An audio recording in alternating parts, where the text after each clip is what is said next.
Name's Mace. I'm a bounty hunter. He's a renegade who plays by his own rules. What the hell is the matter with you? Are you nuts or something? And when murder is the name of the game, he's the only one who can even the score. Mace, you're still a loose cannon. And that's exactly what I need. Somebody that works outside the law. You're dead, man. Now, with a suspected killer on his side. Who's going to do that? Bruce Lee? And a seductive call girl in his way. Now they're gonna be after me too. The closer he gets to the truth, the harder it is to survive.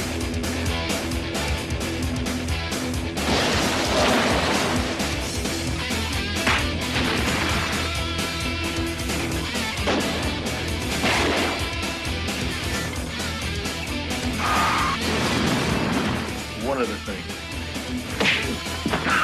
Now don't make me chase you again. Starring David Keith of An Officer and a Gentleman and The Two Jakes, Robert Hayes of Airplane 1 and 2, Playboy cover girl and sexy Baywatch star Pamela Anderson, Charles Napier of The Silence of the Lambs and Philadelphia, and Leo Rossi of The Accused and Relentless 1 and 2. What are you gonna do now? I'll think of something. If nonstop action is your passion, if high-impact adventure is your desire, the firepower will blow you away. Raw Justice. Rated R.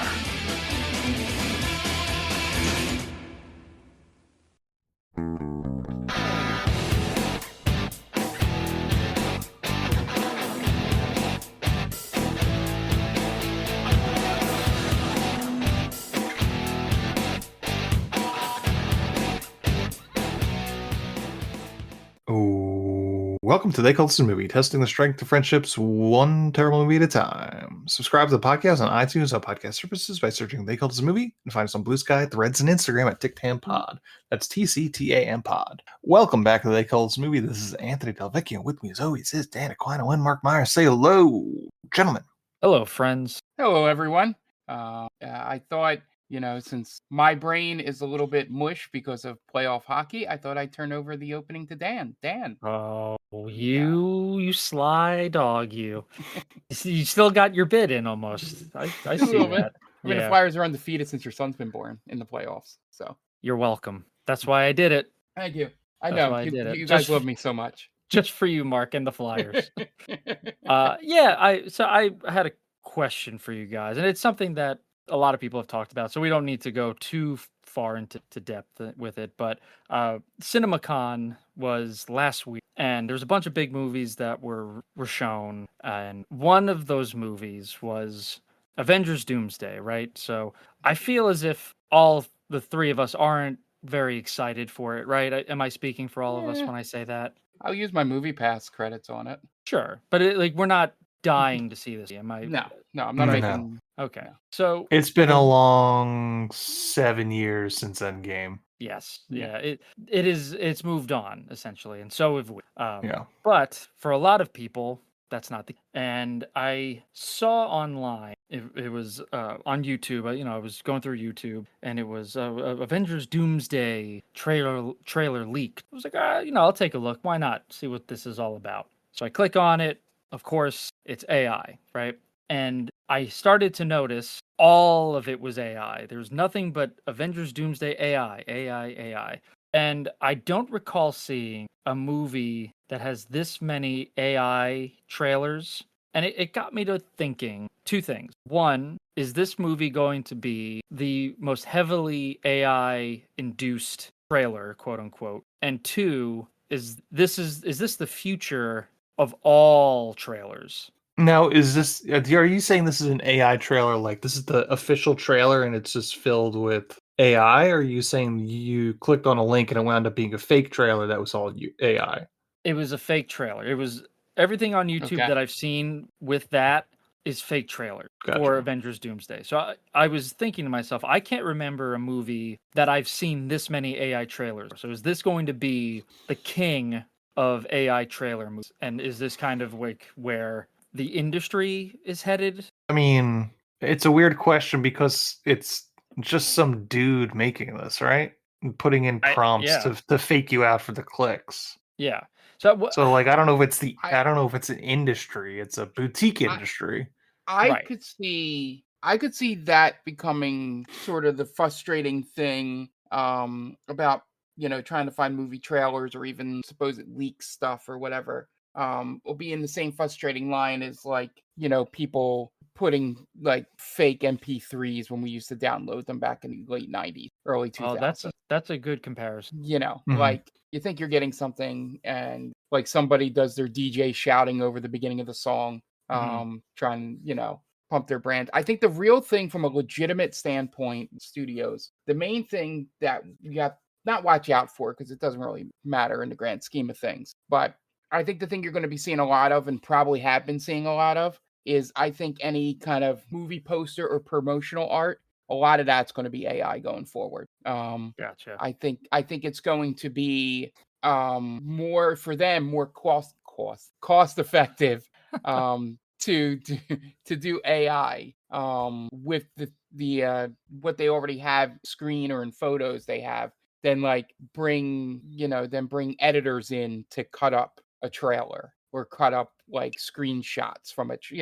Like it's Yeah. going to be easier to just feed that stuff into an AI machine and come up with key art and posters and anything like that, just to cut a couple more jobs out of the industry.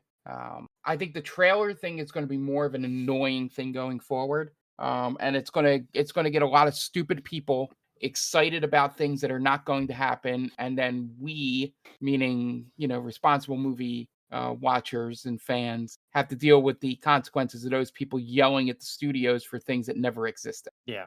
The people, I think what they're doing as well is they're taking what they see online and using it in their AI. Because one of the things I remember reading was, oh, this character fights this character from what they saw in the actual trailer. So someone sees that and just says, oh, put Shang-Chi fighting Magneto or Doctor Doom or whatever, and then it pumps it out. So that's why I fell for it, because I had seen online like, oh, here's a little breakdown of what happened. So as I was going through everything, I said, oh, that looks right. I think it was Thor and Captain America were teaming up for something. That's the screenshot. And I fell for it. It got me. I watched for all of 10 seconds and I'm like, oh shit, this is fake. But at the end of the day, is that what you gain from this? If you're those people making it, you tricked someone for 10 seconds and Your that's it. click. The Yeah. click, it's why all those in a completely other realm or idea, it's the same concept as how you have to have somebody watch a certain length of a TikTok video for them to get money, Right. and then they just stretch out the thing you're waiting to hear from them. This is big in political, TikTok, just so you watch for a minute so that they get that ad revenue. It's the extent of, hey, if I get my YouTube views up, I can parlay this that some of them are doing nefariously for trolly reasons. Haha, I got them, Right. instead of just That's making what it I a was thinking. rickroll, and actually, not faking people out, but tricking them to click a link that doesn't go with what you were saying. Right. They are like very trolly, pointing and laughing, ha ha ha. But there's another segment of it that want to click and get 10 million views, and then they can turn around and take that as a channel. Say they have those things, but then they have like a podcast on there or something, and then they can Okay. use those views and downloads to go to get screeners, to get into premieres, just kind of using the YouTube algorithm to say, hey, I have this many viewers per month, Interesting. but Yeah, that makes sense. and some people aren't going to look into it and go, oh, 2/3 or more of that views per month are this AI trailer for Avengers Doomsday, and your podcast about movies is getting like 100 people, Yeah, it's per month. inflated numbers. I don't know how deep they look into it. I just know from, on the different side trying to deal with Game Vault Pod stuff in terms of trying to get, press passes. One of the questions is, how many views do you have a week? How many consistent viewers do you have on Twitch and stuff like that? So if you can inflate those numbers and get into that, and it's kind of, I know you're frustrated in the mean trolly people way, but I could see somebody trying to do it as a fake it till you make it sort of Yeah. thing. I'm more frustrated that it took 10 seconds of my life. Oh yeah. Yeah, imagine some people that watch the entire trailer. Oh yeah, and there are people who probably believe it. I'd Yeah. assume, Yeah, there's some people that, and this was even before AI was any good, when people were making like such and such movie just got announced, or such and such Yeah, a I TV remember show got a those. new season, and it's just like cut up scenes from what's already been filmed. Right. And just kind of shot in a different way to make it look like they were, a trailer for the sequel or a trailer for the next season of a T show. And it, if you knew what you're looking for, obviously fake. Mhm. But the problem with AI, especially Sora, when that was going around, and Disney lent, yeah, you can use our IP for Sora.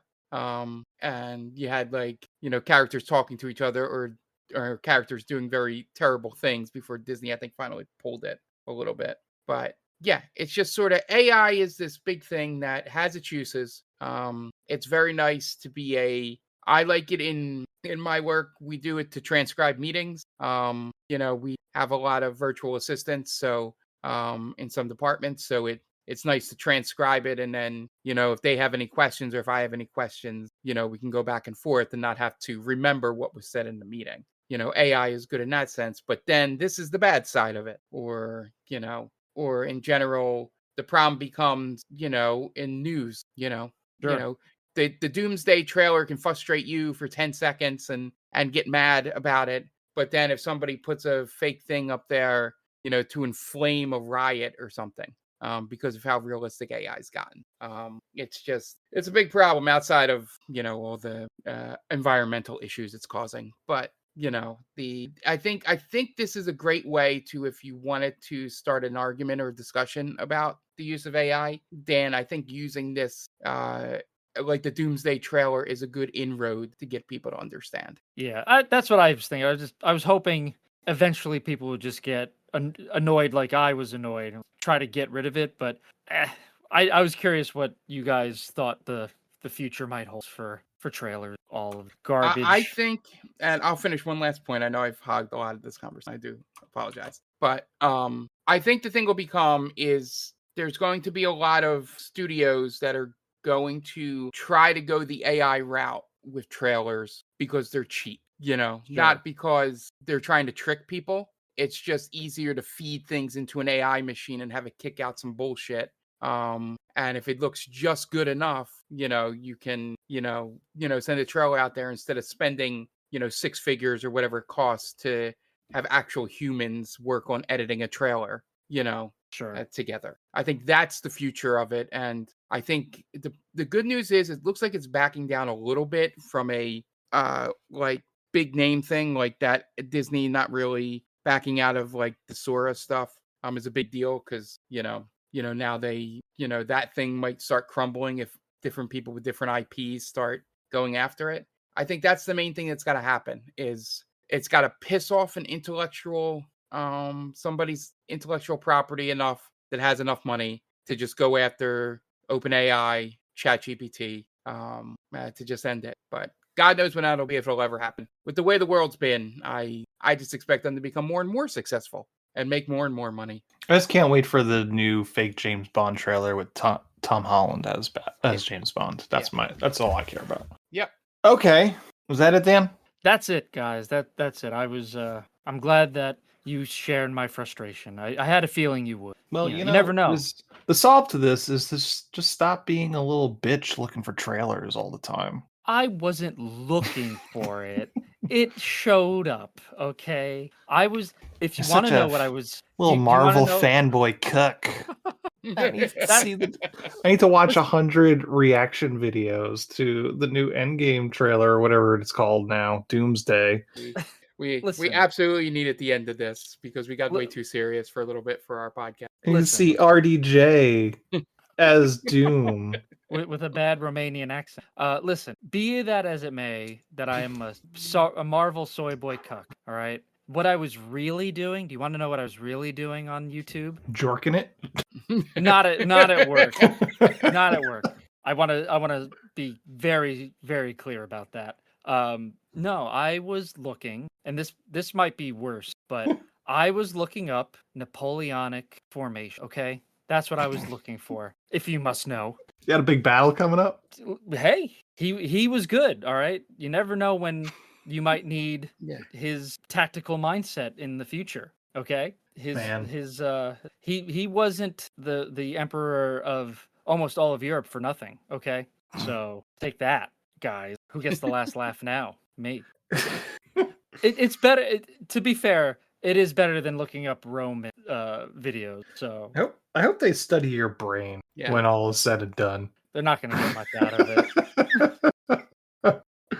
Between how hot you like your house and what your YouTube algorithm is feeding you, yeah, this brain is destined for some science. I'll donate it to science. Why not?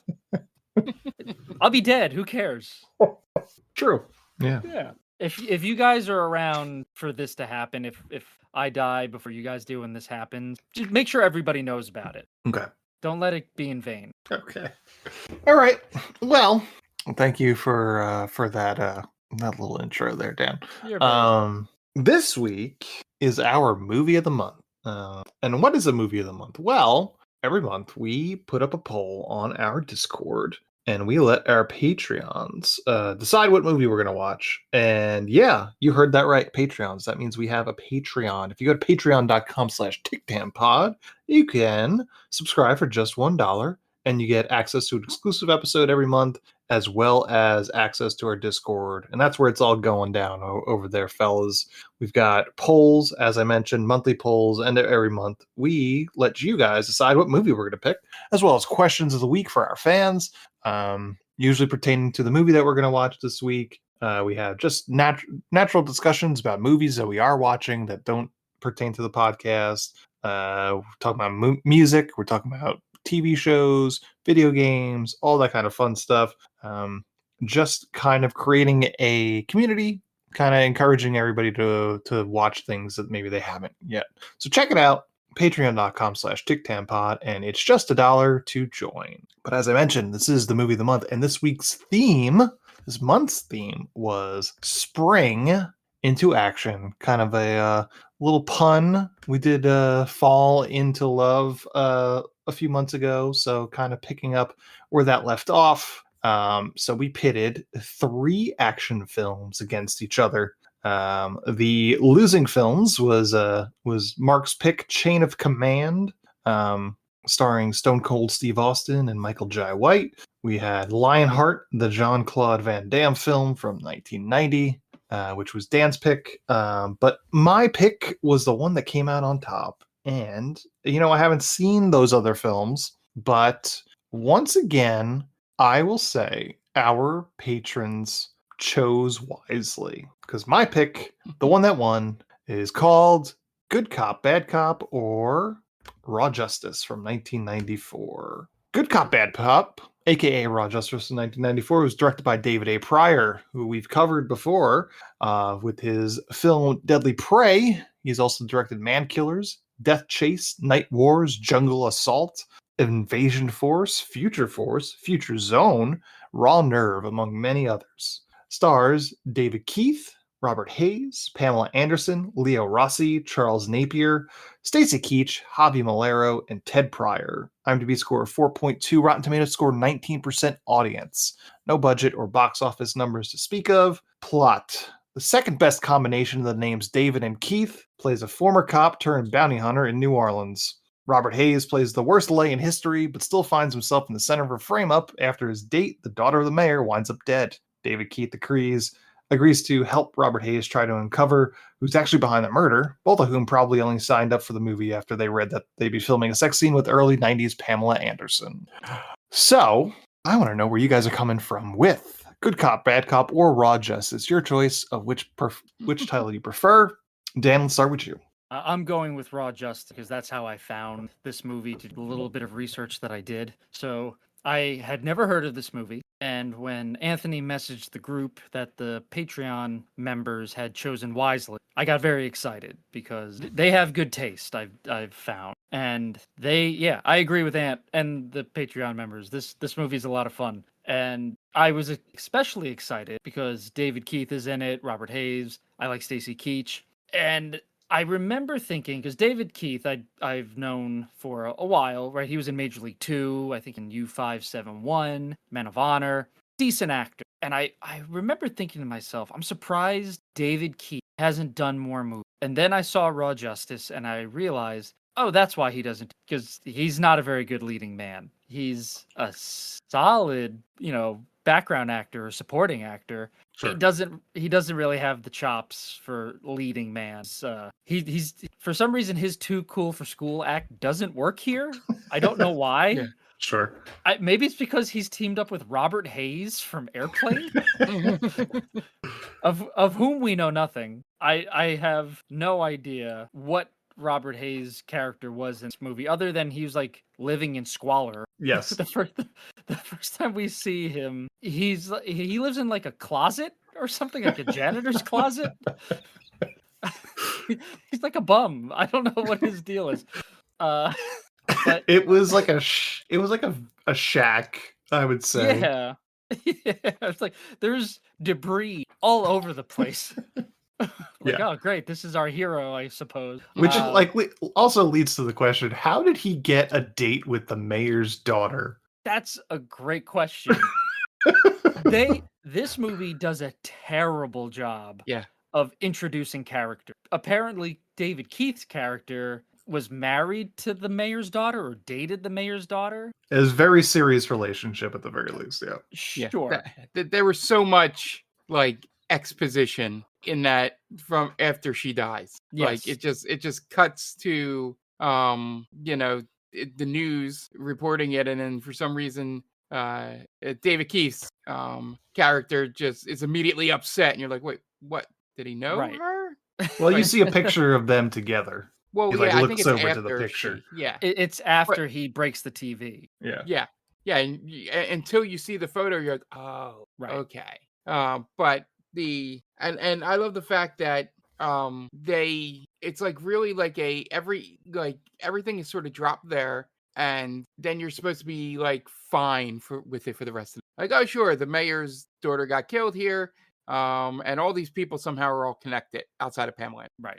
And we don't know how Robert Hayes gets the date with the mayor's daughter. No. The first scene, we're introduced to David Keith. He solicits Pamela Anderson for her clothes to dress in drag to catch a guy that hasn't seen him. So there's really no reason for him to go undercover. Mm. Right, he could have just gone into. So there's, I guess, someone out on bail, right? He's in a hotel. He's about and he's looking for action. This guy who skipped bail, right? So David Keith takes Pamela Anderson's clothes to dress in drag to capture this guy. Doesn't know that David Keith is there, so he very easily could have just gone and gotten him, and it leads to a very like a decent chase, but. It's okay. This movie is just fine with a lot of things. Some decent action, right? There's the pontoon boat. No, the fan boats. The fan boats. That's a lot of fun. There's the very slow getaway scene where Pamela Anderson is driving the car with David Keith on the hood. Yep. Going very slowly. And then the ending. I don't want to spoil it. The ending is batshit crazy. Sure. There's a helicopter explosion in it, but I don't want to tell you where it or how it explodes. Sure. But this movie is a lot of fun. It does a terrible job of explaining the story, but at the same time, it works. I don't know how to describe how it works. Maybe because it's like opposites attract kind of thing, Mm-hmm. But yeah, I think that sums up this movie. It doesn't work, but somehow it kind of works. Sure. All right, Mark, where are you coming from with Raw Justice or Good Cop, Bad Cop? I'll go with Good Cop, Bad Cop, because that's how I looked it up. Such a good cop answer. And that's so us, Mark. Like you've always exactly. been the good cop. I'm usually the bad cop. Yeah. Yep. That's what they say, Dan, about us. But yeah, so obviously never seen this movie before. And as much as I probably have watched David Keith in a movie about a dozen or more times, I never realized he was in anything else than Major League 2. That's on me, probably. Sure. I just knew him as Jack Parkman. And in this movie, he is just literally playing the same, like, cocky, character that he played in that movie, and that's probably why he didn't do much, because his whole thing, as you said, Dan, plays much better as a character, background Yeah. actor, in it than being the lead in anything. I liked how I think he was the first person to ever have the broccoli haircut, by the way. It's Yeah. true. Yeah. He has a broccoli haircut in this movie. Yeah. Yeah. And I think my favorite thing about this, and I was going to mention this when I jumped in during Dan's, but I wanted to hold back. I think my favorite part was every person having a music stinger, like an entrance Sure. song. It's out of my head now, but David Keith's character had one. Oh, it's Yeah, yeah. Bad to the Bone guitar Bad to the strum. bone. Yeah, that's it. Bad to the bone. That plays at least 20 times throughout Yeah. this movie. Yeah, and Stacy Keach's character, the deputy mayor Jenkins, when he's revealed to be the deputy mayor, he has a music sting. Sure. When he walks through the door. I think Pamela Anderson might have one when they find her on the street. When he's running around with Robert Hayes, or somehow Robert Hayes slips out of the handcuffs. Yeah. That whole scene. I think she has a sting or two there. And another funny thing I didn't notice, see if you guys noticed in the credits, but I don't know why it caught my eye. But there's a credit for additional music provided to David Keach Yep. in this movie. Oh, I didn't notice that. I don't know what that means to it, but overall the movie's the whole time I'm sitting there, like, I'm having fun with some moments, like a lot of the set piece by set piece are pretty good and a fun time, but I couldn't wrangle the whole story together and how it would actually work or be plausible, because apparently killing that one bail bondsman with a bat was such a big deal, but yet David Keith killed at least 4 people by that point in the movie. That's true. that don't seem to be a big deal, and he kills about 6 more before the end of the movie. And yeah, it was just some ridiculous, like, they tried so hard to be a political intrigue murder mystery thing. Even though who did it, and from the beginning. There's no last second twist at the end. Sure. And yeah, but as it was getting closer to the end, I'm like, hey, going to everything in this movie, the way it was written, was pretty good at setting up how they were framing everybody, but they didn't really have a good way to tell the truth. There wasn't an Ocean's 11 reveal at the end. Sure. Basically, it's a sprint to the finish line. Yeah, basically, David Keith comes in the room during a press conference that the mayor's having, where he's supposed to resign or promote the other guy for mayor or something, or governor or something, whatever. I didn't kind of grasp what that was before. Yeah, he's resigning as the mayor and allowing Stacy Keach to run at the top of the ticket. Yeah. So whatever. And so David Keith busts into that and just says, because, the mayor's made the stance to calling out the deputy mayor. And then David Keith's character breaks in and just goes, Atkins cracked, or whatever he says. He spoke. He spoke. And then that's when Jenkins pulls the gun. Like, there's no proof that he actually, coughed up the details. Basically, he just says it. And then that immediately makes him do that. That was the only thing. I feel like when they were writing the movie, the writer was focused so much on all the bad stuff happening to, I guess, the hero characters in this. And Pamela Anderson's in this movie just for what Pamela Anderson was known for back then. Her character has no reason to stay at all. Because I doubt they would go and search out this woman that just happened to be, it's a stretch that they would keep chasing her. But yeah, it was such a fun mess at times in this. The bad guys couldn't shoot at all. David Keith was just walking in wide open hallways and just getting not hit at all. Yeah. It was a lot of bar misses. Yeah. It was really, really bad.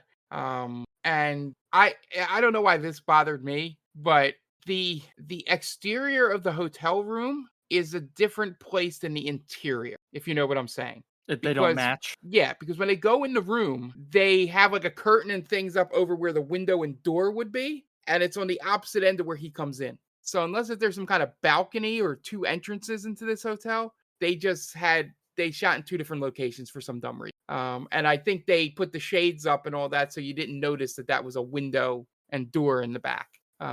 It just had moments like that where you could tell it was a early to mid 90s. I didn't know how much before or after Major League 2 this was for him. But overall, the only Stacy Keach's character was really one that had any like menacing villainy to him. The crooked cop was kind of real dumb, you know. They didn't. You were never afraid that he was going to succeed. They didn't make him as conniving as Jenkins was. I did also like that she had an entire book on 2 floppy disks. That was Technology. technology back then. And then also, speaking of technology, last thing, I did have a fun time with this movie. When he smashes the computer with the baseball bat, and the guy goes, "I paid $2,000 for that." Oh And yeah. it's like this really like, you know, probably $2,000 back then. Obvious, you know, it was newer technology, but you're like, The bookie, or not the bookie, the bondsman yeah, was more upset that he broke his phone than Yeah. the computer. Like, you Yeah. broke my phone. You Yeah. broke my phone. yeah, You because in could the get another one. 90s, you know, in the 90s, the phone was more important, you know. Yeah, guess he so, didn't have yeah. an internet. He didn't have internet on that computer, Yeah, No, that was just the file system, I assume. yeah, but and it was the backup, right? He It's the had backup. hard copies of Yes. everything. yeah, Yes, that's right. Yeah, because he gives David Keith a manila Eh, folder with the actual exactly. file. yeah. And I only bring that thing up last, because that is the dumbest thing that happens in that movie, is that he leaves the bat with the bail bonds. Yeah, I thought the Like, same why thing. would he do that? You know? Yeah. Yeah, exactly. And just a lot of that stuff where there was the intrigue was written, the set pieces were written, but there was no good cohesion in it to make it like even a good one of these type of, but still fun. As for me, I'd never heard of this movie before, but I'm going to be even more positive than Mark. This movie fucking ruled. This movie gave me everything I knew I wanted and everything I didn't know I needed. And what do I mean by that? What I knew I wanted: saxophones, the bad Yes. to the bone guitar strum at least twice, gunplay, several punches to the face, New Orleans, the bad side of town or otherwise, cars that blow up for no reason, impromptu ramps for cars to launch themselves off of and then blow up for no reason, early 90s Pamela Anderson TNA, fan boats, which as when the fan boats came into play, I said, hell yeah. You said out loud, hell yeah. Yep, I said, hell yeah. Love a good fan boat chase. And then when they were on the fan boats, I said, there's got to be an alligator coming up soon. And sure enough, Ted Pryor gets eaten by an alligator. And I said, hell yeah. Love it.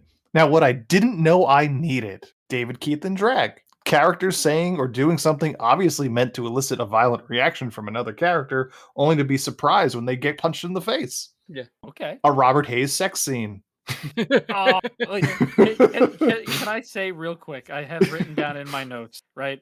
I didn't need to see David Keith have sex with Pam Anderson. I really didn't need to see Robert Hayes have sex with Pam Anderson.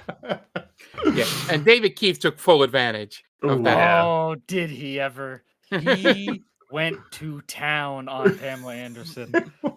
Yes. Listen, not to be too crude, he ate her beehole. Yeah. He straight up ate her beehole. I like how you censor yourself on this podcast. Well, Remember the time we talked about hand job robots? Like for 20 minutes? Yeah, remember that, Dan? I do remember that. It was a fun time. Fun time was had by all. You could say butthole on this. He ate her butthole. Other things I didn't know I needed: Southern dandy Stacy Keach. Yeah. Motorbike chases through a mall. A fan boat blowing up for no reason. Death by giant dart. Yes. Oh, the dart. I forgot about the dart. That's such a good use of a giant dart. Yeah. As I said, my brain is much for things that happened after the movie. Did he have a dart pun that he said? I don't believe so, no. Damn it. That would have been perfect. And then my final one: death by 9/11ing a helicopter into the tallest building in New Orleans. There you go. Yes, sir. The craziest ending I've ever seen. I had so much fun with this movie. Yeah. It's so stupid. Like I said, all these things, just so much joy in it. I forgot to mention one thing that was in my notes, and I know you two enjoy this. My favorite part is that one of my favorite parts is David Keith punching people for calling him a son of a bitch. And then Robert Hayes asks him why, and he goes, "Because I love my mother." Yes. Yeah, that's an Actually, interesting exchange. Yeah. That's a solid line, though. Yeah, Don't I call was me like- a son of a bitch. Why? Because I love my mother. My mother. Okay. It's like, okay. He's like, okay, sorry. Robert Hayes is so miscast in this film. Yes. What is he doing here? I have Yeah, no idea. I don't know why David Pryor decided to land on Robert Hayes. Yeah, when his brother is there, Ted Pryor, star of Deadly Prey, is one of the hood the gangsters, or like the guy that gets eaten by the alligator. He's the one that's one handing the shotgun. Yeah, I was going to say he's the shotgun guy. Yeah. Would have been such a better fit for that role. I know this guy's supposed to be a big loser, but like that's only to get him into the situation, right? Right. Yeah, we know nothing about him. Robert Hayes is not banging Pamela Anderson. No. Sorry. And and especially not this one, who's like such a loser. It was probably expecting too much from this movie, but I wanted one of the reveals with the Robert Hayes character was him to be like some secret Giant martial artist expert. Well, yeah, giant cadaver. Yes, yeah, just a William Dafoe right reason. Yeah, there should have been a line of dialogue where David Keith's like, "Really, this guy?" And Pamela Anderson says, "He's got all the right parts in all the right places." Like, oh, okay, gotcha. Yeah, but I wanted him to be like the reason he could do the martial arts, like saying it's a Bruce Lee thing was, I guess, supposed to get a laugh. But I would have liked it for him to be like that's his background, like he's a martial artist or something, you know. Like, right, but he wouldn't pull it off. He couldn't pull it off. Yeah, even if that was Robert Hayes is a bad casting, but I'm just saying the character itself that would have been it. And the other thing for the date thing before, sorry, Dan, cut you off. No, it's okay. Go ahead. But the date thing, just to finish my point with this character, they could have had him be like a book, works for a book publisher or something, you know. And the reason she went on the date was she was trying to get, you know, someone to read her book, you know, sort of thing. You know, could have been a like an easy write off one line, like I always say. Not great, but at least, you know, gives you an idea as to why they would have met or something. Going back to the martial arts, he does it one time and that's it. It's never brought up again. Well, I don't know if I noticed this, maybe I read too much into it, but when he's fighting the guy that can actually do martial arts, he does like a couple of moves and it's going to sort of looks like he goes, "Oh shit," when the guy comes back at him. And I like that little, like, he doesn't do it. He like tries to do like a kick or something, and the guy just knocks it away in a block, and then he kind of looks at the guy and goes, "Oh shit," and he like tackles him or something. Yeah, it's the worst part of the movie. Yeah. It's them two. Oh yeah, not necessarily David Keith. He's fine. Although again, I'm not buying the cool guy thing. I don't know. It doesn't fit for me. I don't like it. But especially when it's partnered with Robert Hayes, who is the least cool person I could think of. Yeah.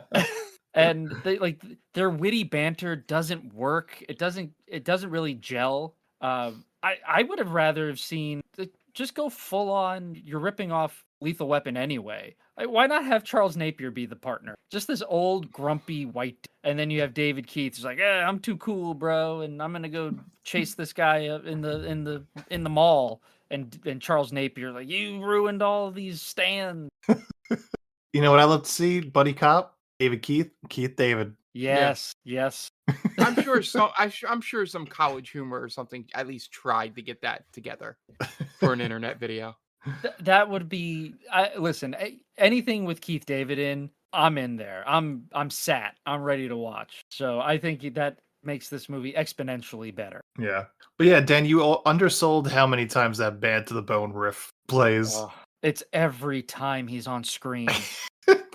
Yeah, as a joke, I said that at least we got it at least twice, and you said 20, but it might be double that.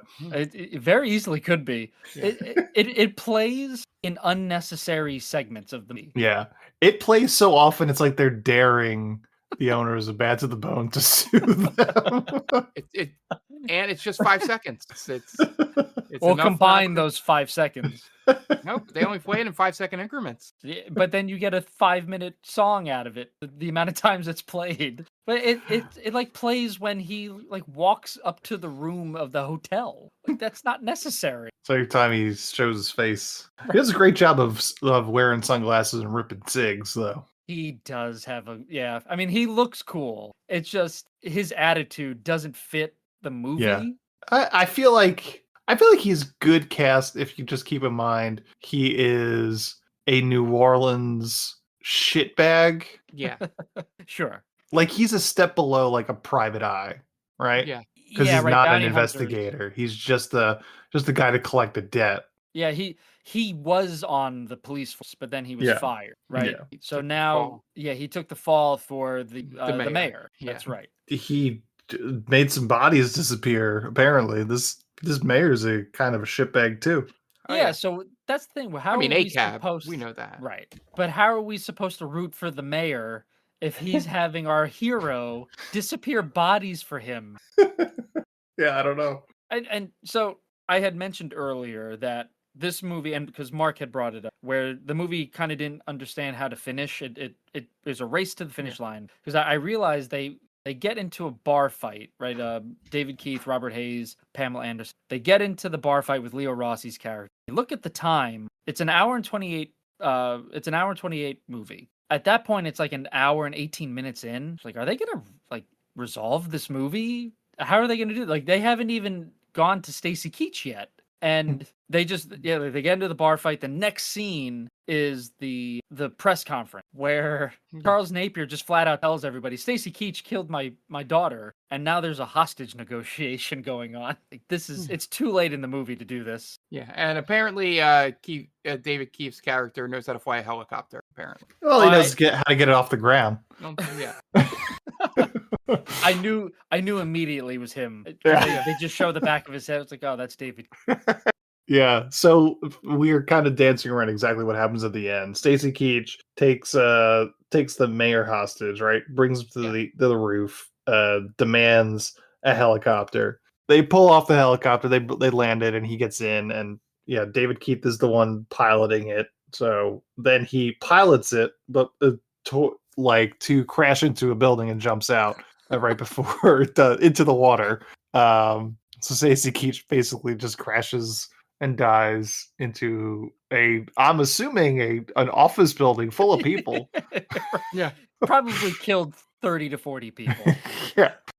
And who knows how many people on the ground. Yeah. That's a Tuesday for David Keith's character, apparently. Yeah, there's a line at the end where the three main characters get together to go their separate ways, and Robert Hayes asks David Keith's character, like, "Oh, do you think they'll let you back on the force?" And I said out loud, like, "He crashed a helicopter into a building. He should be in jail right now." Oh, it's great. Yeah, I really, I just keep going back, like Dan was talking about the ending. I just keep going back that. I was probably given, they had a perfect setup to do an Ocean's 11 type thing, when he makes the phone call, because I think he kind of knows the deputy mayor is like corrupt, David Keith, and to like have set up to make that cop confess and then like get it to the press or something before that press conference, sort of ending. Yeah. Rather than him just storming in and saying what he said. Like, but Gotta be honest, I kind of feel like this ending is better. I don't need anything explained.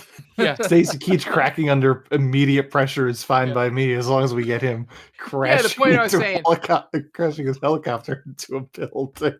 Yeah, I mean they had the opportunity to do that, but like I said, it wouldn't have went with the rest of the movie because everything was just leading to set pieces for action and dumb shit, and having him crash through the court, the press conference thing, and doing that, and then immediately, as you said, Stacy Keach cracking under pressure, and then the other thing was Stacy Keach is like firing shots into the crowd, and then the media is still trying to get a quote and get it on camera, Right?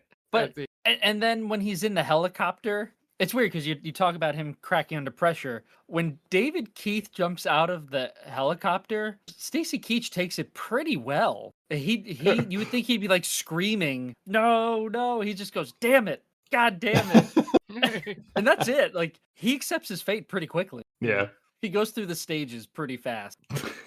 Yeah, and I assume he couldn't swim because he could have Yeah, why just not jump followed out? David Keith's character out Right. the helicopter. Yeah, just jump out. It's fine. He survived. You'll be fine. Yeah. This movie ruled. The ending I'm glad we reminded found me. Yeah. Again, the Patreon member. Mwah, chef's kiss. I felt like this ending mirrored Stone Cold a little bit, Sure. right? With just the maximum destruction. Yeah. Except Stacy Keach didn't get away with it Right. or succeed at his plan. For some reason, they allowed Stacy Keach to shoot Charles Napier's character, which really doesn't amount to anything. No. I guess it's to show he means business, but he lets him go immediately as soon as he gets onto the helicopter. Yeah. I don't know. Guess it's better than getting a giant dart in the chest. Yeah. Oh man, I wish they would have talked about that a little bit more. Like in the end, like, yeah, man, Robert Hayes. Like, I gotta admit, that was pretty cool, David Keith. You literally threw a giant dart through a man's chest. That was another part where I was like, hell yeah. Yeah, I mean, legitimately cool. I think that's the only time in cinema history where a giant dart has killed somebody. Probably. The But one yeah, thing I was thinking the whole time I was watching this was how terrible Robert Hayes' shirt was. Yeah. That like Wait, which one? it was like the stripe Yeah. button down. He looks like a dad. He does. He looks like he would have been a great replacement for the dad from Seventh Heaven if like they caught him with child pornography a lot earlier. Yeah. It's almost like that's how he's playing the character too, like a divorced dad. Yeah. He's got big divorced dad energy. Like probably eats like tuna straight from the can, right? Well, yeah, he goes into that whole backstory with Pam Anderson's character that his last girlfriend or wife or whatever ran up his credit cards and then took his car. Yeah. Yeah. What a he's- fucking loser. Yeah. He's Kirk Van Houten after the divorce. Yes, he is. Starla just ran off with his car. Said she She was going needed- home to change the wigs. Needed the keys to the car, lover. See that happening Yeah. to Robert Hayes? Yes. I haven't seen that happening to him with Pam Anderson. She's probably gonna be done with this shit. And we know she wears Yeah. wigs. That's right. Yeah, she is so attached to the wigs that she gets pissed at David Keith for taking it. Mm-hmm. Yeah. That might have That's been probably her an only expensive wig. Yeah. Yeah. I mean, by I- the way, she looks outstanding. I mean, I know we really don't have to say much about Pamela Anderson in 1994 being, stunning. Knockout. Yeah, because Listen, obviously, but still. 3 minutes into this movie, she's in her bra and panties. Yep. The David Pryor knew what was up. Yeah. When did she start Baywatch? This was during her Baywatch run, right? This was during Baywatch. It's probably around that time, yeah. Yeah. And Yeah, it's just she does a decent job. I'm not gonna rag on her, but there are certain scenes where I blame more David Pryor than her. Because like for one scene when she's in the car chase where she's driving the car. Yeah. And she's screaming at the top of her lungs, like A little much, it's yeah. a little much, yeah. I think But I just, can imagine David Pryor is just like, all right, now scream, Pamela, scream. Yeah. And just because it would have put her on screen a little bit longer, I would have been okay with a, like he's used the word buddy cop, but sort of just her and David Keith's character just running around trying like she was the one being accused of a crime or something. Oh, sure.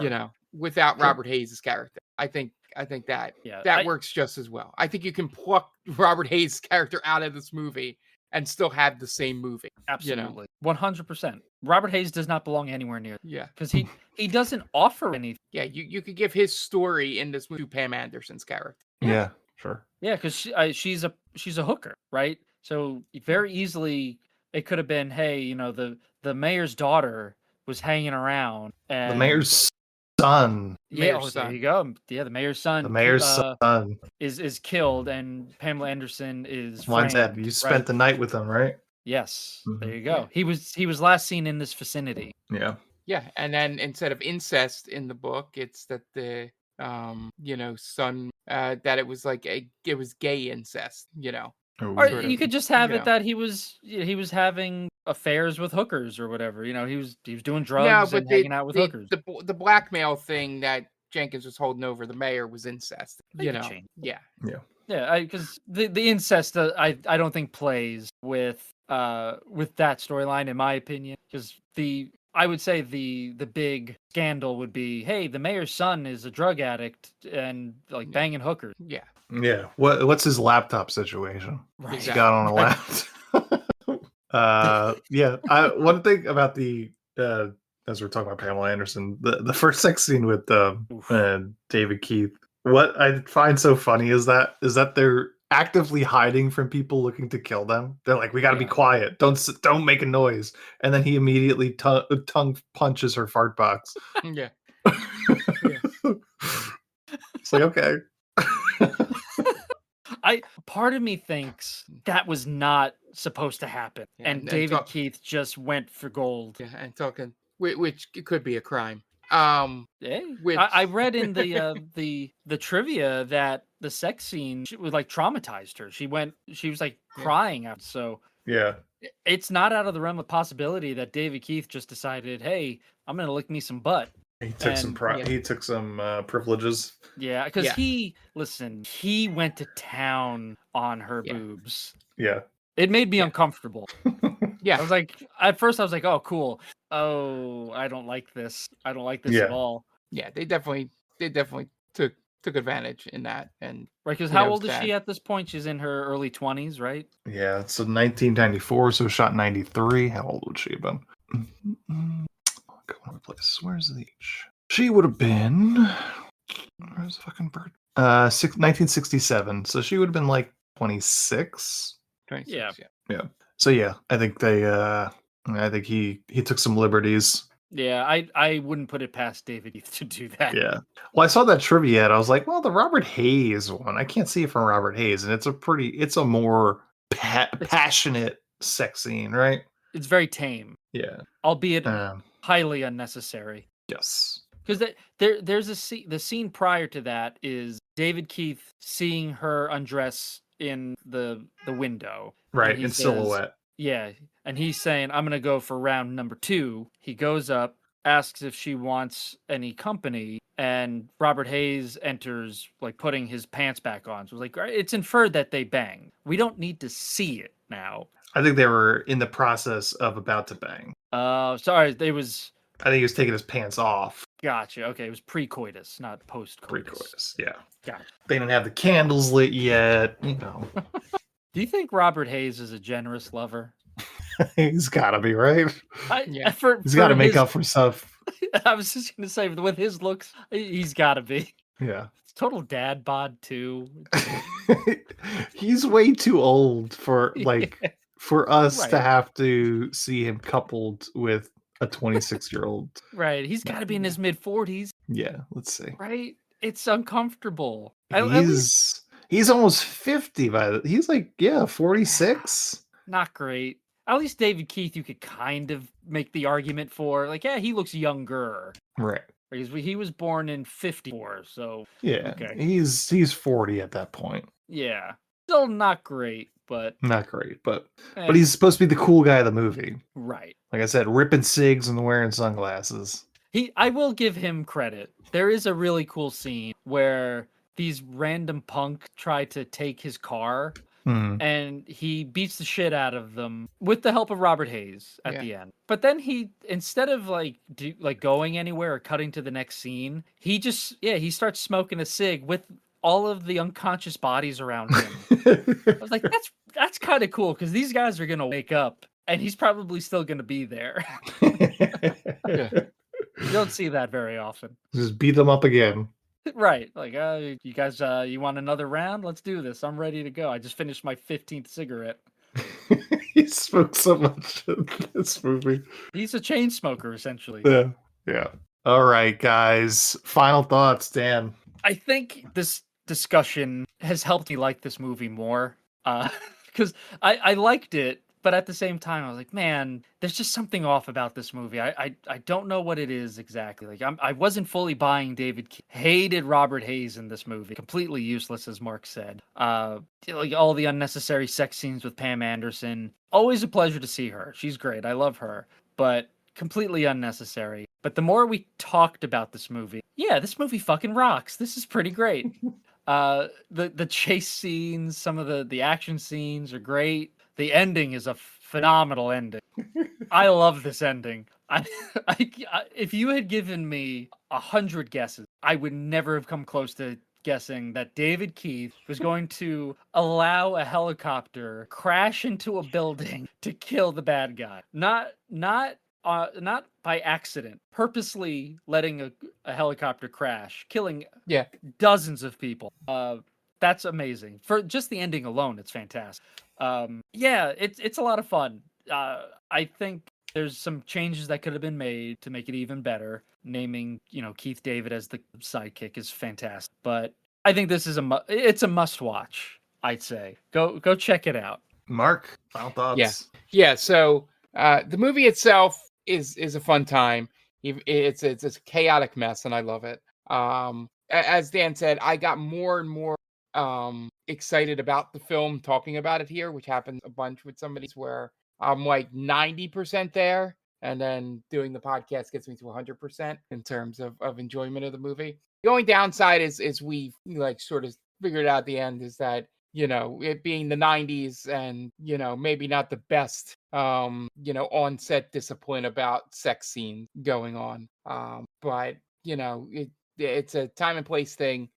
It really sucks, but the rest of the stuff around this movie, luckily it's only 2 quick scenes with it, and I think I still believe that I think a lot of this movie and a lot of these movies that were this time, I think was written with just a bunch of set pieces. Like there was probably like a conversation about the helicopter crashing into the building, the dart scene, the car going through the house, and then blowing up afterwards, the airboat scene, and then they tried to work backwards to try and fill a plot in, which can be terrible. You can really fail at it, or you can have something like this, where it's kind of a mess, but some of the personalities bring it over the top, and just the insanity of some of the action makes it a fun time to watch. The only time I looked at the clock was when I looked at it, like Dan was saying, like I was like, this is almost over, right? How are they going to like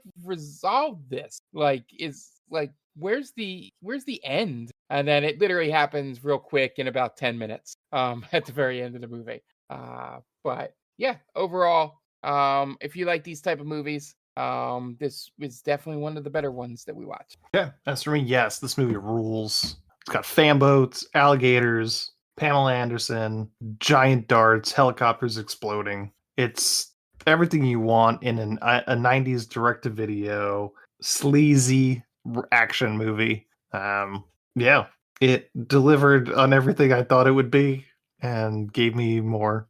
I think Stacy Keach's performance is something we really haven't talked about. The accent he uses is such a choice, and I love him for it. They could have picked anybody else to be Robert Hayes' character, and it would have been so much better. But yeah, we didn't really go too much into David Keith and drag, and the assumption that he and Pamela Anderson are the same size in terms of the clothing. Good point. But to see him have to chase someone through the streets of New Orleans in a tube top and mini skirt, worth the price of admission. But yeah, good cop, bad cop, or raw justice, whatever you want to call it. A lot of fun for me. I dug it. So yeah, that's it. That's it for Good Cop, Bad Cop. We're going to take a quick break for our final segment. Before we do, Dan, what do you have for us? All right, guys, please go check out the Game Vault podcast run by our Mark Myers and good friend of the podcast, Tom Schuster. It is a weekly show where they talk about video game news, things that are going on within the industry, things that they believe every gamer should be caught up with. So whether you're a seasoned gamer or you're a noob, they've got you covered. It's a lot of fun. It's a great community. You can find them on any podcast platform of your choice. Please make sure to go rate and review them, as it helps them out a great deal. They put a lot of hard work into it, so it would very much be appreciated. You could follow them on all socials. at Game Vault Pod. You could also follow them over on Twitch at Game Vault Pod, where Mark and Tom are playing a whole gauntlet of games, a whole gamut. They're playing old games, they're playing newer games, games that you've heard of, maybe games that you've never heard of. It's awesome. It's a fun way to explore new games and hang out with good people in the chat. It's a good community. So please make sure to follow them there and go say hi. Okay, great. And we're going to take a quick break, and you guys are going to listen to messages from friends of the podcast. So we'll be right back. And welcome back. Now it's time for our third segment, and this segment is Q&A. So we have a questions for TikTam section on our Discord. Once again, sign up at patreon.com/TikTamPod for access to our Discord, and we put out the request for our patrons to hit us up with some questions that we were going to answer on an upcoming show. That upcoming show is this week. So we got a bunch of good questions that we're going to go through, and hopefully we'll get through all of them this week. All right. You guys excited for this one? Yeah, Absolutely. absolutely. All right. So we're going to start it off with a question from Merle Sweatpants. He asked us, what was the worst film you have watched for the pod? It's a good question. Dan, do you have an answer? Yes, I have a couple. I actually have three, if that's allowed. Yeah. It's a hard question to answer because what constitutes the worst movie? Right? On a show that strictly watches bad movies, right? Mhm. That's the whole gimmick here. So it's tough to weed out the worst of the Yeah. But I'm pretty happy with these ones because the movies that we watch are bad, but they have a charm to them most of the time. Like for instance, Raw Justice, Good Cop, Bad Cop. Not a very good movie, but it's a lot of fun. It has its charms and everything. Most people would probably look at it and say, "Hey, this isn't very good," but we got something out of it. The movies that I picked, I got nothing out of. So, Nothing But Trouble, the Dan Aykroyd movie, Oh yeah. and then to go along with that, Neighbors with Dan Aykroyd and John Belushi, Sure. and Titanic 2000. Oof. You got three really good ones. Yeah, I think I might put Neighbors above Nothing But Trouble. Yeah. Yeah, Neighbors was. I understand that it was a dark comedy and it was a real big swing for the fences, but I don't think I've ever seen a more disjointed movie in my life. Yeah. But Titanic 2000, man, that's barely a film. Yeah, that's the thing. That movie was, you could tell the director really tried their hardest and had zero grasp of what constitutes. Mm-hmm. Yeah. Dan took a couple of mine. I'm trying to find another one there, but I'll say in terms of one that is a bad movie in general, and I knew it coming in, so but you could say it's about any of them in the series, but I really do think Breaking Dawn Part 2 is not a good movie at all, even for Sure. a Twilight movie. Mhm. Just the end, even the ending aside, everything else that goes on in that movie is not good. Even you could have smashed it together with the first one and had a competent, even though it'd be long, a competent 2.5 hour movie. But stretching it out too far just makes that second really, really bad. I don't know, that Titanic 2000, man, that movie was pretty bad. It's a movie I forgot we did That's fair. That's fair. because I remember very little of that film. Yeah, I I mean, what thi- is there to really remember? I think the one I'll throw out, and then I'll see if Anne has any, was I think the one I was most disappointed in that I thought could be much worse just from hearing history with it. I thought we would get more out of and have more fun with Velociraptor or Velocipaster. Velocipaster. Yeah. Velocipaster, the problem is it knows it's bad. Yeah. It I think leans that's too the heavy problem. into it. Yeah. Yeah. I was disappointed. I was Yeah. hoping it would be more in the Neil Breen-esque, have no idea that it's bad. Yeah. And is bad. But I think it disappointed me the most. So it's probably the worst experience. Watch this, and I'm sure there's something from episodes 1 to 100 or 100 to 150 that were awful. We have a bunch of them, like ones that are infamous, like Troll 2. But I think we had a good time with that. And Love on a Leash is also a terrible movie, but I think we had a good time with it. Well, as a podcast. But yeah, I'm sorry to keep repeating myself, but yeah, I think Dan almost nailed the perfect answer to this question with Titanic. Yeah. But like I said, it's a hard question to ask because like, are we talking on a technical level? Is it just experience, something we just were bored out of our minds with? Because like some of them, like Love on a Leash, technically probably the worst movie we've covered. One of, at the very least. Yeah. But undeniable memory of that film makes me feel like I can't put it in the running because I agree. generally had a good time with that film because it was just such incompetence. But like I look at a food fight, awful film. I look at Rap City Street Kids, Believe in Santa, really terribly put together film. Yeah. I'm looking at I'm literally scrolling through our you know, given everything, having a bad time with it, production values, obvious cash grab sort of situation. Right.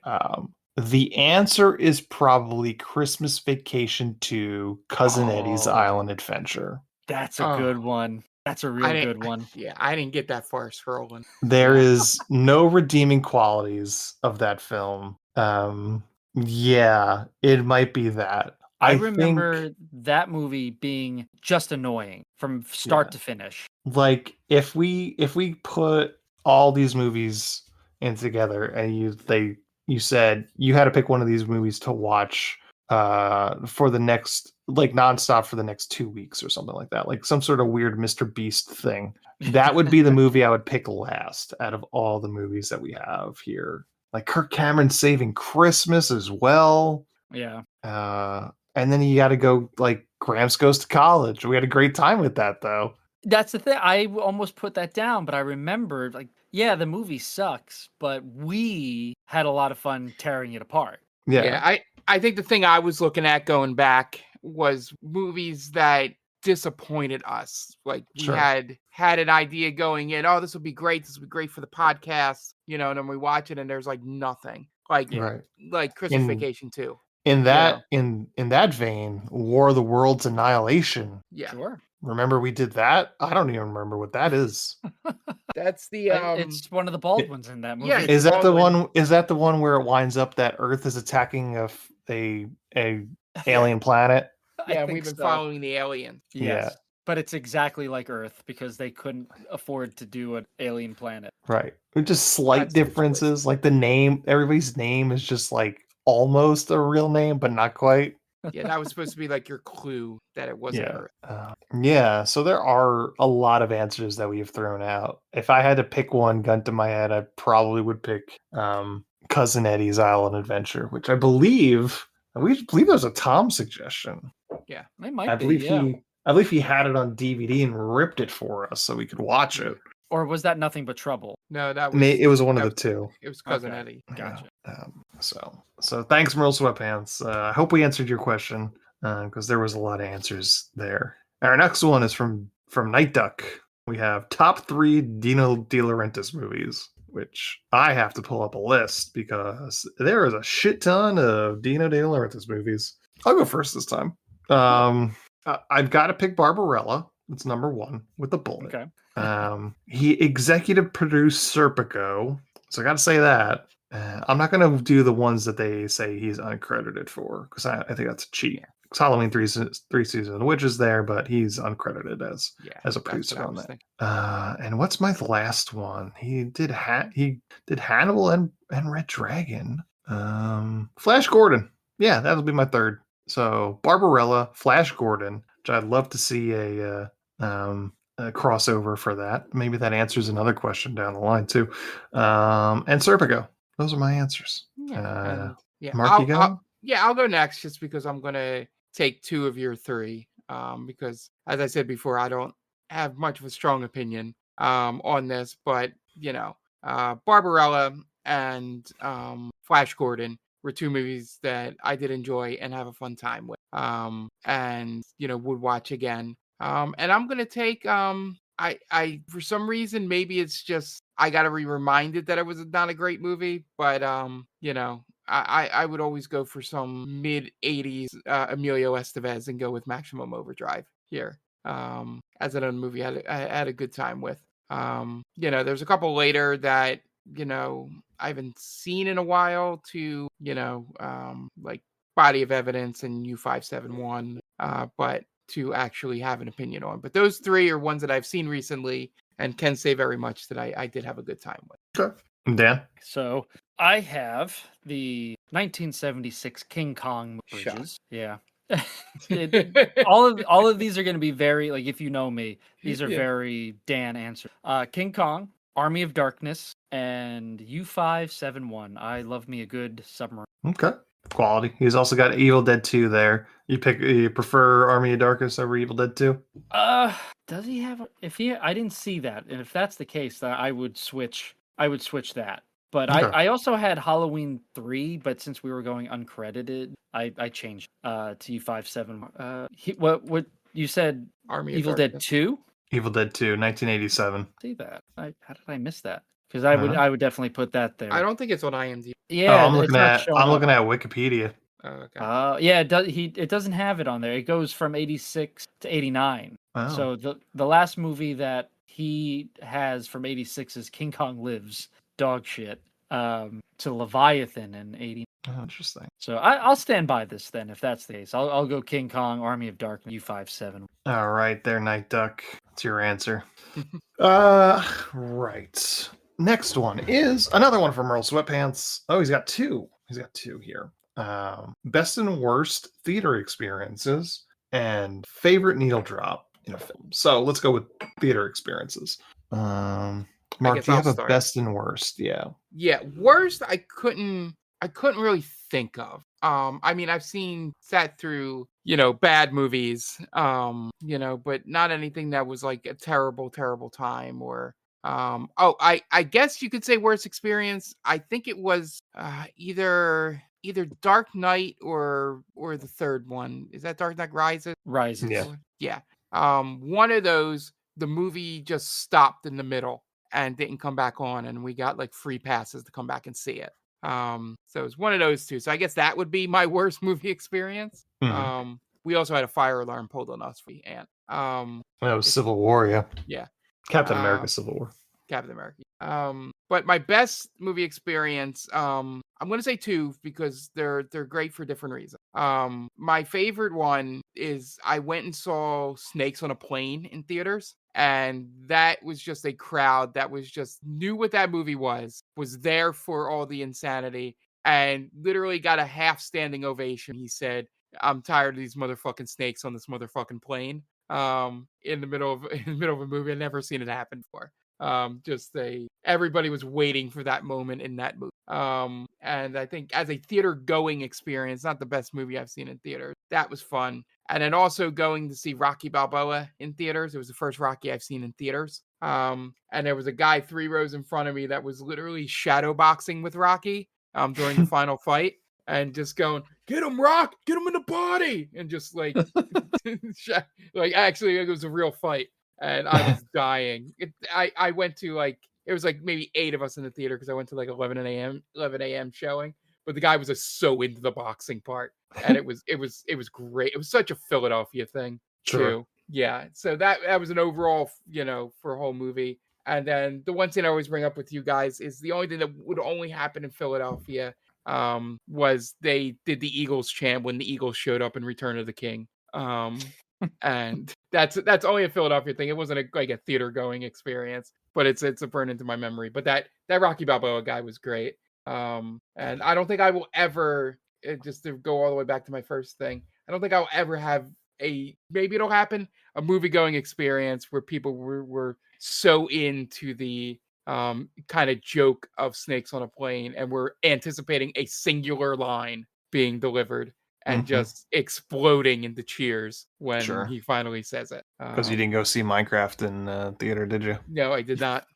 No, I did not get the chicken jockey experience. But yeah, that's what I took from this question was just not, seeing a great movie with people or a funny movie with a bunch of people. It's just these singular moments in a Sure. theater going experience. All right, Dan, what about you? All right, so best theater going experience, I have two. I have Machete, which I believe you and I saw together, Anthony. Probably, yeah. Yeah, and I remember, as Mark said, just a movie that knew what it was and went full tilt into how absurd it was in all the action and the corny one-liners, but it was a lot of fun. I remember us just cracking up in the theater at all the stupid kills and the weird storyline. It's a lot of fun.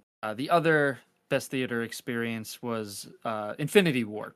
It's a crowded theater, everyone pumped up to see like Thanos finally shows up and everyone's fired up. I specifically when Thor arrives in Wakanda, everyone went batshit crazy. So that was cool. That was fun to be a part of. I know Martin Scorsese would not approve of that. That's fine, but Cinema. yeah, those are my favorite. My worst theater experience was not necessarily what happened in the theater. It's what happened outside the theater. Was American Pie 2. I went to go see. I want to say it was. I could be wrong, but I believe I went to go see Planet of the Apes with Mark Wahlberg. Mark Wahlberg won, and then we snuck in to go see American Pie 2. And unbeknownst to me, my dad was waiting for us outside the theater, and we neglected to tell him that we were going to be going into another movie. So he had been waiting there for another hour and a half, and he let me have it. He gave me the business. Scared the living shit out of me. I had never been that afraid of my dad before. I thought he was going to kill me. So that stuck out to quite a bit. It was one of those things where everyone in the car knew that we fucked up, Right. Like my dad didn't try to hide it. So he dropped my friends off at their house and like, all right, bye guys. And they just left. Like, no, like, hey, see you guys later. Thanks for everything. It was just, all right, bye. And just left me to my fate. So for American Pie too, it wasn't worth it. So that was my worst theater experience. Sure. A favorite. So I think the best movie going experience for me as an 8-year-old getting to see dinosaurs on the big screen. I don't think anything has ever come close because it was my birthday too. It was like we went to go see it on my birthday, Jurassic Park. Yes. And just the whole event, getting to like, I knew this movie was going to be awesome. It delivering on everything, and it being my birthday, and then all the action figures that would eventually come with it. Theater experience Jurassic Park is never going to be touched for me. Some other ones as I got older, like Borat was a lot of fun to see in theaters. I have not ever gone back to revisit Borat. I don't really care to, honestly, but the experience of seeing it in a packed theater in college was a lot of fun. The perfect audience for it. Yeah. But yeah, I mean, yeah, I have no interest in ever revisiting Borat. In terms of worst, I don't really have truly terrible movie going experiences that I could remember. I've seen some terrible movies, Max Payne being one. But the one thing I could think of is my sister and I went to go see Juno. It was like the day after Christmas or something. I was home from college on like break or whatever. Actually, this was 2007, so it might have been after. But either way, we were both home, so we went to go see Juno, like middle of the day on a Saturday. And she proceeded to answer a work call sitting next to me in the theater in the middle of the film. Yikes. Yeah. Barbara, you're not listening to this. I'm calling you out. Airing your dirty laundry on this one. Was it an important phone call at the very least? I mean, it was a work call. So there was like something that people needed her to try and solve that she couldn't solve without being in, I think she was working in loss prevention at the time. I don't remember what store, but like something was happening that they needed her to weigh in. But yeah, so gotta feel the eyes of everybody around us as she's answering a phone call Couldn't even in the get up middle of the and film. leave the theater to She do it. didn't even get up and leave the theater. So that's probably my worst experience. Yeah, I can't really think of anything else. Yeah. The mentioning the Jurassic Park on your birthday thing did spark a Yeah. memory of mine as well. Yes. Because we would have seen it the same week. Yeah. I had one of my baby teeth came out while eating Sour Patch Kids right before we went to see Titanic. That's awesome. Yeah. Is that a good or a bad one? It came right out, so I guess it's a good one, right? Yeah. I'd say so. Then he saw Kate Winslet's boobs. Exactly. Yeah. So, And you got money from the Tooth Fairy. I think I was too old for that. Uh 97, I would have been 12. now, Oh, when Kate that's Wins- when you still didn't believe in it? That's Kate, No.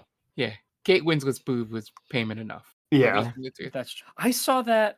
I'll tell you off podcast who I saw it with, but I saw that with a friend of ours and his mom, and it was the most awkward thing ever. Sitting there looking at a naked woman with my friend's mom. Sure. Yeah. We went to see not I don't believe you were there, but John, Tom, I feel like there's other people. We went to see Jackass, the first Jackass, and my mom had to go with us. And she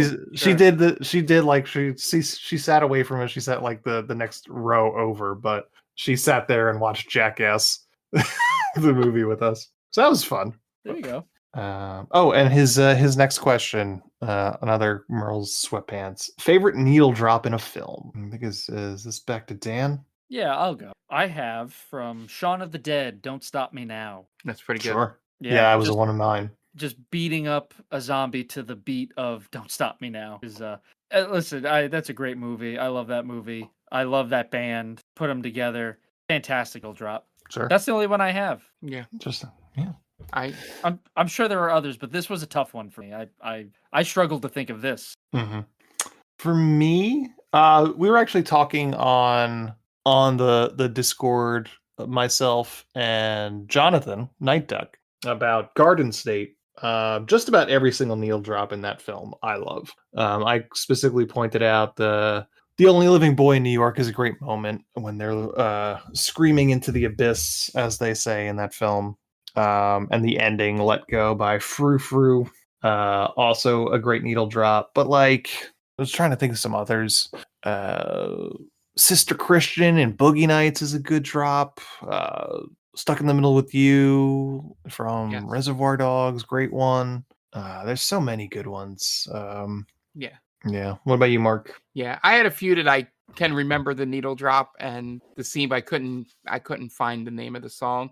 So I picked the two right off the bat. One's very obvious. I'll leave that one for last. But I always love the part in Major League 2 when Charlie Sheen, character turns back into the Wild Thing and it needle drops Wild Thing when he comes walking out. Sure. Just because even though that was more of a PG-13 movie than even if it was rated R than the original Major League. I just because I've watched that VHS so many times, I just have it burned in my head. Why don't you shove it up your ass or whatever he says to Randy Quaid. Shove it up your ass, lard mouth. Oh my God. Yeah, and then the Wild Thing needle drop plays. And then the one that's the most obvious one, and I'm gonna pick a specific one from the. I love the needle drop in Rocky 2. When Adrian's in the the hospital bed. And she just says the Rock goes win, and then it's the bell, the beginning of the song starts, and then Mickey goes, what are we waiting for? And then the song starts. Like, Not Gonna Fly Now, it's the theme, the instrumental. Sure. As he does the training montage for the second movie. But forever, when I was making fake entrant, back when you could put music into on your Xbox 360 into like sports games, because Philly stuff always drops Rocky things, I would put that specific needle drop into a thing to put into like the sports games, to just pop up at random time, like at the end of the game. And But yeah, it's that one in particular. I'm sure there's plenty of needle drops from the other ones, but that's the one that always sticks with me because of how it sort of just slow builds, and it has that line from her. It's basically because he doesn't want to fight because she's in the hospital, and and all that. But yeah, from a specific one, for Rocky 2. I'm sure there's Fast and Furious ones that I could have mentioned, but I couldn't think of the names of some of them off the top of my head, and I didn't want to just go with the like actual famous song from Too Fast, Too Furious and Act the Fool, because I think that's just a credit song. I don't think that's in the actual. Yeah, Needle Drop was hard for me because I couldn't. There's probably, if you gave me like time to go watch certain movies, I could probably find them, but just trying to research it or think it off the top of my head. Okay. Yeah. Yeah, there's so many other ones. David Lynch always does great music choices. Wes Anderson's always got great ones. Scorsese. Yeah, there's even someone I was trying to yeah. remind myself of them where I think it's just they forget like end credits, rather than in the movie, which is what I was looking. Yeah. Like I don't know if Lose Yourself ever plays in 8 Mile, like as a needle drop moment, Yeah, I don't or if know. it's just the end of the movie. Sure. But I saw that pop up on a bunch of lists. Yeah. I didn't want to Layla go. and Goodfellas. Yeah. I didn't want to go the obvious route of like Guardians of the Galaxy, Mm-hmm. where like, oh, come and get your love, or could- ain't no mountain high enough, Yeah.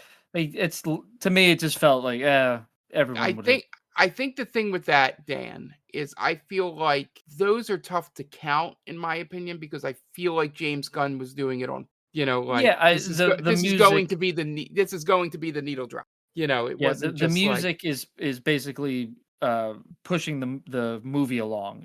It means more to the movie's plot than it just being a song that plays. yeah, Right. like my point was being, of course, everybody's going to say, of course, the director decides what he'll drop it, but it felt like he wanted to end up on one of these lists that I was looking at. Sure. When he chose those moments and those songs, more so than what I point about Rocky is that it's the instrumental that just plays as part of a montage that just dropped. It's not meant to end up on. It's not even a song. It's not even the one we know. Even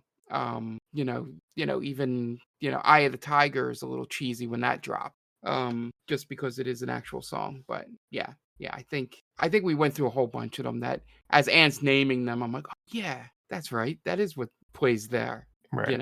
Things. Tarantino does some good ones. Across 110th Street at the opening of Jackie Brown is a great one. This is some movie I don't love, but that's a good one. The whole House of Blue Leaves, I think it's called. Kill Bill, Volume 1. That whole scene it has music over it. Yeah. So I threw out a whole bunch of answers there just now. So I think that's a good job. Here's a one that I was struggling. Here's another Night Duck question. If copyright suddenly stopped existing, what movie would you like to see someone make with a previously copyrighted character? Used as examples, Blood and Honey when copyright expired for Winnie the Pooh. That's a hard one. I guess it's me first on this one. You know what? Let's start making Harry Potter movies without giving J.K. Rowling some money. Yes. How about that? Hell yeah. Let that hit the public domain. That's not a bad idea. Yeah. We'll do Taylor's versions of the Harry Potter. Harry Potter. Yeah, that's pretty good. I like that. Let's just make all of those, in a very stupid way, make all of those famous young adult novels from that time period, including Harry Potter, Hunger Games, Twilight. They all exist in the same universe. Yeah. Yeah, let's do the same thing for like Woody Allen's entire filmography. We'll just remake all of them. Sure. Yeah. We just remake all of Harvey Weinstein's movies. Roman Polanski, someone remake Rosemary's Baby. But in a more, I guess, to the spirit of the question, I had put this in the Discord before I forgot that these were the answers are here, but I did want to repeat it because it is, for some reason, the first thing that came to mind was like some kind of like Bugs and Daffy Duck, like gritty mob movie. Like I just remember seeing like all those photos of Bugs Bunny like dressed as the Boondock Saint guys. And I'm like, if you just do, because I was going off the Blood and Honey, use of like, let's put these in a dark, like subversion of their character. And, and just have them be, fighting for, some kind of, territory in a movie going back and forth. And you can use all the, Looney Tunes characters picking sides, and being like somebody's like understudy and lieutenant and, all that. Elmer Fudd's like a hitman out there. But yeah, it was just I was taking the Blood and Honey, subversion of Winnie the Pooh for that, and that's why I instantly went to animated like cartoon character. Dan, what about you? Oh, yeah, this one was tough because I kind of defaulted to some Nintendo characters, like, Mario or Donkey Kong kind of stuff. I don't really, I didn't have a horse in this race, to be honest. I know the Blood and Honey, and then was it like Popeye, right? That was another one, Steamboat Willie, and those are all just so schlocky to the point of, they're in on it, right? They know that this is absurd. Yeah. You could do like, what about Bugs Bunny? Like Mark said, right? Looney Tunes characters, Bugs Bunny and Mario getting into fights and stuff like that. I feel like most people would expect me to say something like Godzilla or King Kong, but I don't know what you would really do with that. Yeah, Like a Batman. I think King Kong and Godzilla already did this by combining into movies together. Right. Like that, I feel like I constantly talk about the Godzilla Kong movies, and like that's essentially what those are. It's, what if we had two characters that we kind of just picked up from public domain and we just had them fight each other. It's like mashing two action figures together. Yeah, what about, I don't know if this counts, but do like WWE wrestlers count?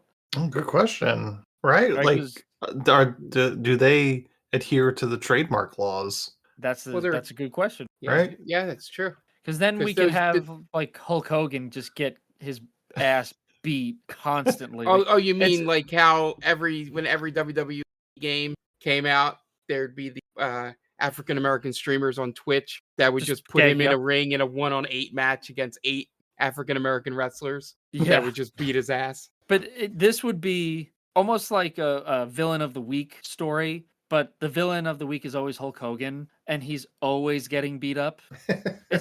He would be like the Team Rocket of the wrestling world, where there's a lot of problematic wrestlers, but who would be a good face to follow around in that time period? You know what I mean? Like, what are we talking, Hogan in the 80s or 80s, 90s kind of thing, right? Like maybe Macho Man, right? We Yeah. follow Macho Man, and he's just, every episode ends with him just beating the dog shit out of Hulk Hogan.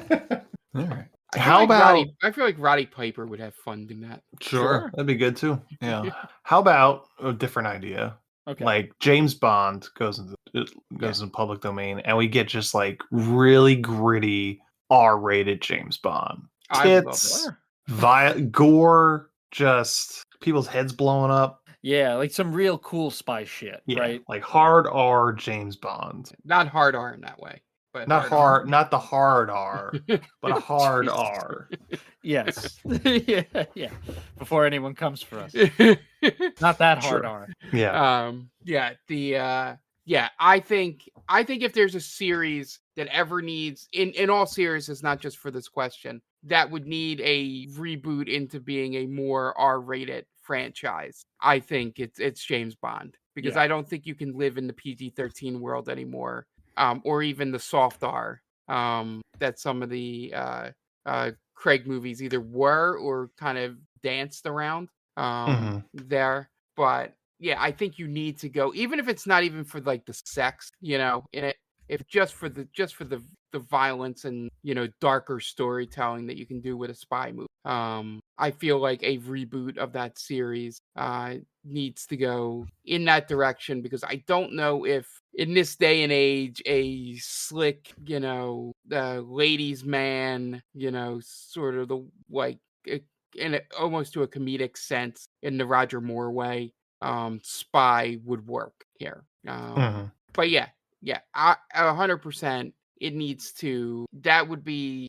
There's so many like you could take so many things from sort of that genre of like a Jason Bourne in a darker R-rated, movie, or just I mean they did Logan, so in a sense you could take a lot of the comic book characters and just make them closer to some of the more adult graphic novels or comic book runs themselves there. But yeah, I think if we're making a serious movie and not a dumb smashing together of characters from different movies, I think taking a lot of these characters and telling more realistic and not fantastical stories. Like I would like as close to realistic as I think some of the you could go a little darker with some of the Lord of the Rings stuff, than they go in the movies. You can do any of that stuff, but I think to circle all the way back, I think the number one thing we need to do is to be able to use Harry Potter characters so J.K. Rowling gets no money. All right. Next question might be my favorite question of the week. Is Willem Dafoe attractive? I think it's Mark's chance to start. Yeah. Was that I was gonna say, is that your answer? Just yeah. The joke answer could be, well, obviously with that hot, it's attractive. Sure.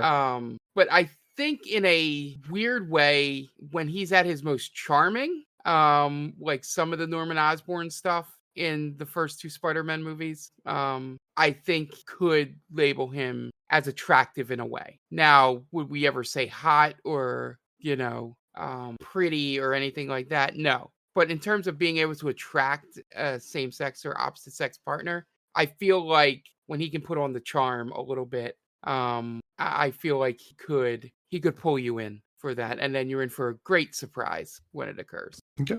Dan, what do you think? Yeah, absolutely. He's unconventionally hot, and Sure.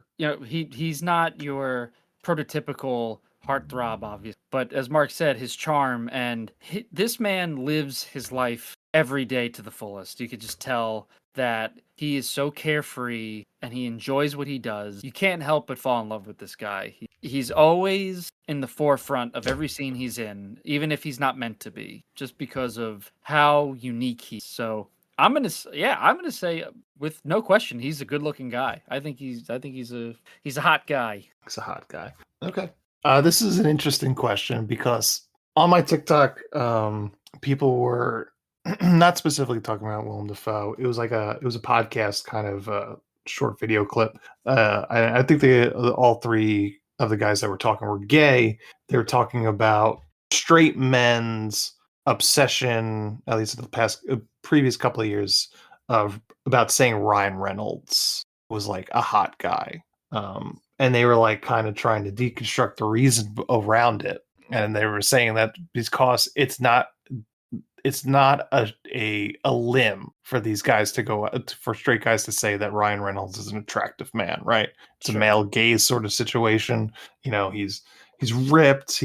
Some people thinks he's funny. So it's easy for them to say. If you were to say that Adam Driver, for example, was a hot guy, it's like, oh, you have a type now. Yeah, for Ryan sure. Reynolds is a little bit of a blank slate compared to Adam Driver because there's this very specific taste to that.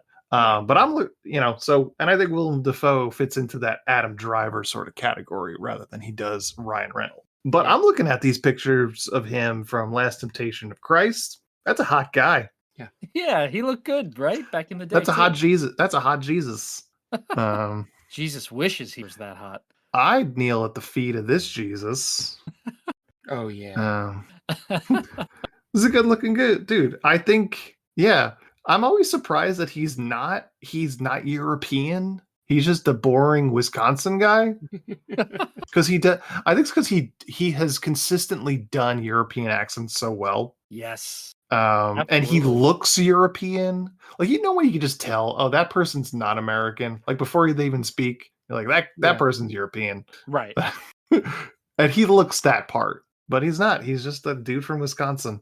But yeah, no, the answer is, I think universally we're saying no. Willem Dafoe exudes the charisma to be a hot guy. Maybe he's a little weird looking now as he's getting older, but yeah, I think he's an attractive man. Yes, I think it's across the board attractive. Sweet.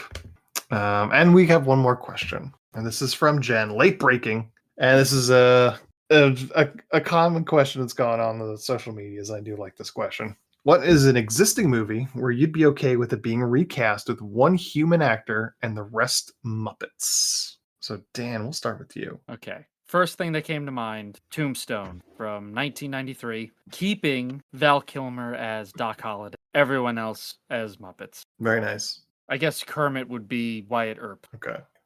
For me, I'm trying to think. The popular answer that was going around were the Knives Out movies. Yes. Where everybody is a Muppet except for Daniel Craig. Right. Which is the perfect answer to this question, but it's not my answer. Just because I've seen other people do that. How about Silence of the Lambs? Wow. Where everybody's a Muppet except for Jodie Foster. Who plays Hannibal Lecter? Ooh, good question. Which Muppet gets to play Hannibal Lecter? I feel like Gonzo would play Buffalo Bill. Elmo. Elmo's not a Muppet. He is a Muppet. I thought there was a difference between Sesame Street and the Muppets. I believe they're Muppets. Okay. They're all Jim Henson production. Gotcha. Okay. Then yeah, Elmo would be fucking great. I was just trying to think of the most like counter to what we know that Muppet as. What about Sam the Eagle? No. That'd be fun. Oh, that's pretty good. The American way. Or Beaker. Swedish Chef. Sure. They're trying to, like Jodie Foster's trying to get the information. Sure, You're not answering my questions, doctor. I'm looking over my my DVD shelf for other ideas. Mark, what do you got? I have a movie, but I got to look up who the real. I could do the obvious, and a funny one would be one of the Fast and Furious, where everybody's a Muppet except Vin Diesel.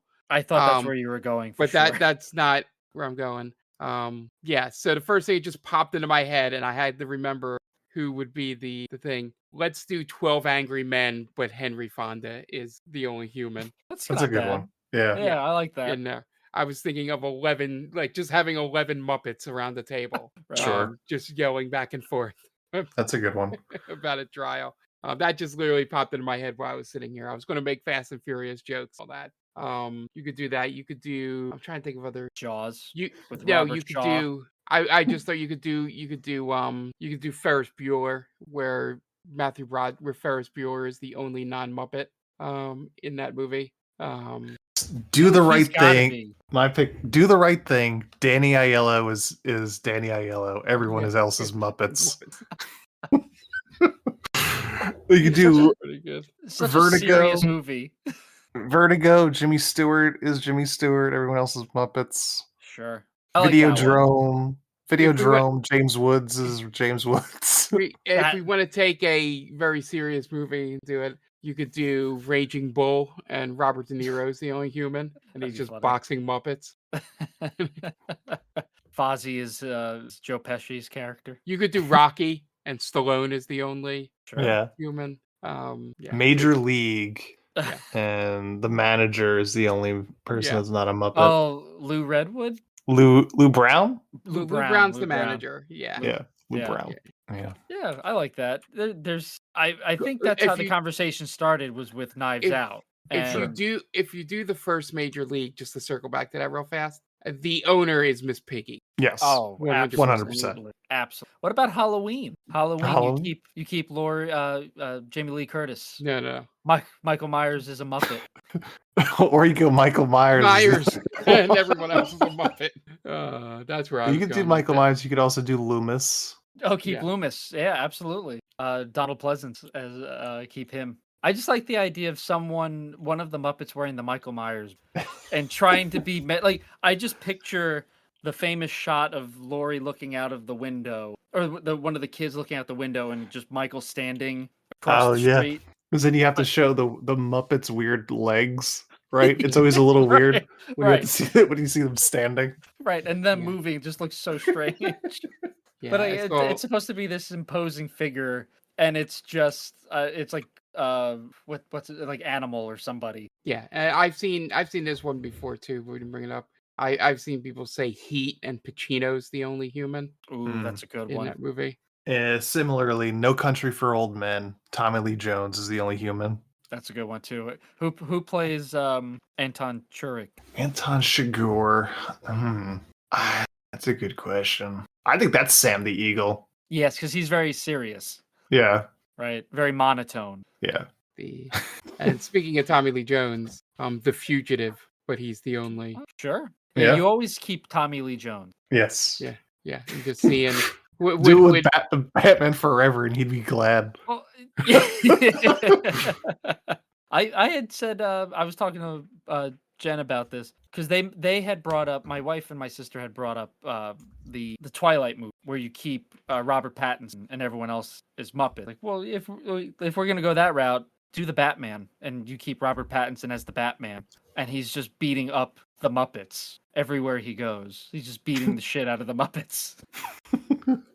If you do Tommy Lee Jones in Batman Forever, do you think he would sanction that buffoonery? Yes, I think he would. That would be the only buffoonery he would sanction. All right. Well, that's it for our list of questions. Thank you everybody that reached out and asked us questions. Roxy Foxy, Christine, Night Duck, Merle, Sweatpants, Kev M. Thank you all guys for putting questions in the chat. Continue doing that. You know, we like to answer these questions. We like doing these segments. Try if we could get another one, if we could continue doing these for our movie of the month episodes, that'd be great. Kind of consistency doing that. But yeah, that's it. So that's going to wrap us up. Check us out on all our socials. TikTam Pod on Blue Sky, Threads, and Instagram. You can also check us out on TikTok at They Called Us Movie. Also hit us up on Gmail, tictampod@gmail.com. But the place to really get a hold of us is over on our Discord, and the way to get on our Discord is to subscribe to our Patreon for $1 a month, exclusive episodes, access to our Discord. You get to participate in polls, conversation, and generally just have some fun over there talking with us about movies. All right. That is going to wrap us up this week. The director of Good Cop, Bad Cop, aka Raw Justice, was David A. Pryor. So for Dan Aquino and Mark Myers, this is Anthony Vecchio telling David A. Pryor, well, you certainly made a movie, didn't you?